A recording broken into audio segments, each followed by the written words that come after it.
ఇశ్రాయేలుకు తల్లిగా 5వ న్యాయాధిపతిగా దైవశక్తి ద్వారా ప్రవచనం పలికిన వనిత. బాకా ఊదించి బారాకు సహాయంతో ఇశ్రాయేలును శత్రుబారి నుండి విడిపించిన వినూత్న మహిళ. లెమ్ము తేజరిల్లుము వెలుగు వచ్చినదని సందేశం ఇచ్చిన స్త్రీ దెబోరా. దెబోరా అను పేరుకు అర్థం తేనెటీగా. దెబోరా ఇశ్రాయేలీలకు ఒక ప్రవక్తినిగాను న్యాయాధిపతిగాను ఉండెను. ఆమె భర్త పేరు లపీదోతు. ఆమె ఎఫ్రాయిమీయుల మన్యమందలి రామాకును బేతేలుకును మధ్యనున్న సరళ వృక్షం క్రింద కూర్చున్నటిది. తీర్పు కొరకు ఇశ్రాయేలీలు ఆమె యొద్దకు వచ్చేవారు కావున ఆమె గౌరవార్థము ఆ సరళ వృక్షమును వాడుకగా దెబోరా సరళ వృక్షమని పిలిచెడివారు. The palm of Deborah. అంతేగాక ఆమె ఇశ్రాయేలీలకు తల్లిగా చెప్పబడినది, మదర్ ఆఫ్ ఇశ్రాయేల్. ఆమె ప్రవక్తిని మరియు మహిళా న్యాయాధిపతి. న్యాయాధిపతుల గ్రంథం 4వ అధ్యాయము 4వ వచనం. యెహూదు మరణించిన తరువాత ఇశ్రాయేలీలు ఇంకా యెహోవా దృష్టికి దోషులయ్యారు. దేవుడు వారిని హాసోరును పరిపాలించు కనాను రాజైన యాబీను చేతికి అప్పగించాడు. అతని సేనాధిపతి పేరు సిసేరా. అతనికి 900 ఇనుప రథములు ఉన్నాయి. అతడు 26 సంవత్సరములు ఇశ్రాయేలీలను కఠినమైన బాధ పెట్టాడు. ఇశ్రాయేలీలు ఆ బాధను తట్టుకోలేక యెహోవాకు మొరపెట్టారు. దేవుడు తన ప్రణాళికలో దెబోరాను ప్రవక్తిని ఇశ్రాయేలీలకు న్యాయాధిపతినిగా ఏర్పరచుకున్నాడు. ఇశ్రాయేలీలకు తీర్పు చెప్పగల మానసిక పరిణతి, ఆత్మస్థైర్యము, దృఢచిత్తము ఆమె కలిగి ఉన్నది. మహిళలు బలహీనమైన ఘటములైనప్పటికీ దేవునికి విధేయులైనప్పుడు ఆయన చేతిలో బలముగా వాడబడ్డారు. క్రక్కులు పెట్టుబడి నురిపిడి మ్రానుగా నిన్ను నియమించి ఉన్నాను. యెషయా గ్రంథం 41వ అధ్యాయము 15వ వచనము. ఇంగ్లాండ్ దేశంలో మార్గరెట్ అంజు సైన్య బలగాలకు సైన్యాధిపతిగా ఉండి శత్రు సైన్యాలను తుఫాను వలె తుడిచిపెట్టి వారి సింహాసనమును పడద్రోసినది. ఫ్రాన్స్ దేశంలో జోన్ ఆఫ్ ఆర్క్ దేశభక్తి కలిగిన యువతి. దేశంలో శాంతిని నెలకొల్పడానికి 10,000 మంది దళాలను ఆర్లియన్స్ వద్ద ఏర్పరిచి ఇంగ్లాండ్ వారిని భయభ్రాంతులను చేసింది. అయితే ఆమె తన మతం కొరకు దేశం కొరకు హతసాక్షి అయినది.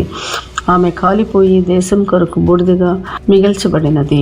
ఆ బూడిదను సముద్రంలో పడవేసి ఆ బూడిద ప్రపంచమంతా వెళ్ళగా ఆమె కీర్తి ప్రపంచమంతా వ్యాపించినది. దెబోరా కూడా ఆత్మీయ మానసిక సామర్థ్యాలు కలిగి దేవుని శక్తిచే పరిపాలించగల తలాంతును, గిఫ్ట్ ఆఫ్ అడ్మినిస్ట్రేషన్ పొందినది. తన ప్రజలైన ఇశ్రాయేలీల విమోచన కొరకు ఆ కాలంలో దేవుడు ఏర్పాటు చేసుకునిన ఇశ్రాయేలీలకు తల్లిగా ఇశ్రాయేల్ చరిత్రలో నిలిచిపోయింది. ఆమె ఇశ్రాయేలీలకు 5వ న్యాయాధిపతి.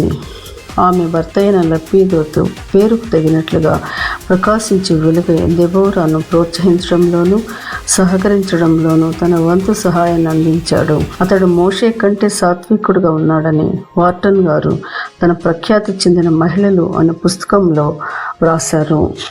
దెబోరా అబీనోయం కుమారుడైన బారాకును పిలిపించి 10,000 మందిని ఏర్పరిచి తాబోరు కొండనొద్దకు రమ్మని చెప్పిన యోధురాలు. బారాకు ఆమె సహాయం కోరగా యెహోవా ఒక స్త్రీ చేతికి సిసేరాను అప్పగించునని ప్రవచనం చెప్పిన ప్రవక్తిని దెబోరా.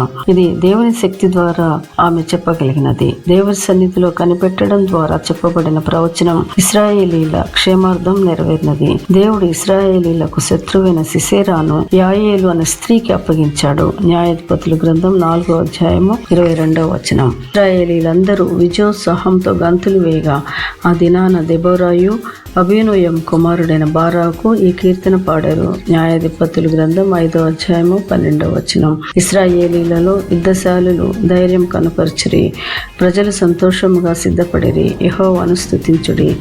యెహోవా సన్నిధిని కొండలలో నుండి ప్రవాహములు వచ్చెను. ఇశ్రాయేలు దేవుడైన యెహోవా సన్నిధిని సీనాయిలో నుండి ప్రవాహములు వచ్చెను. ఇశ్రాయేలులో నేను తల్లిగా ఉండక మునుపు, దెబోరా అను నేను రాకమునుపు వారు లేకపోయిరి.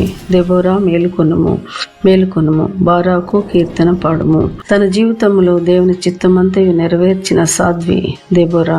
నేడు దెబోరా వలె స్త్రీలందరూ దేవుని పరిచర్య చేయడానికి లేపబడాలి. స్త్రీల మధ్య పరిచర్య, పిల్లల మధ్య పరిచర్య, యవ్వన బాలికల మధ్య పరిచర్య, కౌన్సిలింగ్, టీచింగ్, ప్రీచింగ్, ప్రార్థనా పరిచర్య, ఇలా ఎన్నో విధాలైన పరిచర్యలు ఉన్నాయి. దేవుడు నిన్ను ఏ పరిచర్య కొరకు ఏర్పాటు చేసుకున్నాడో గమనించు, కనిపెట్టి ప్రార్థించు.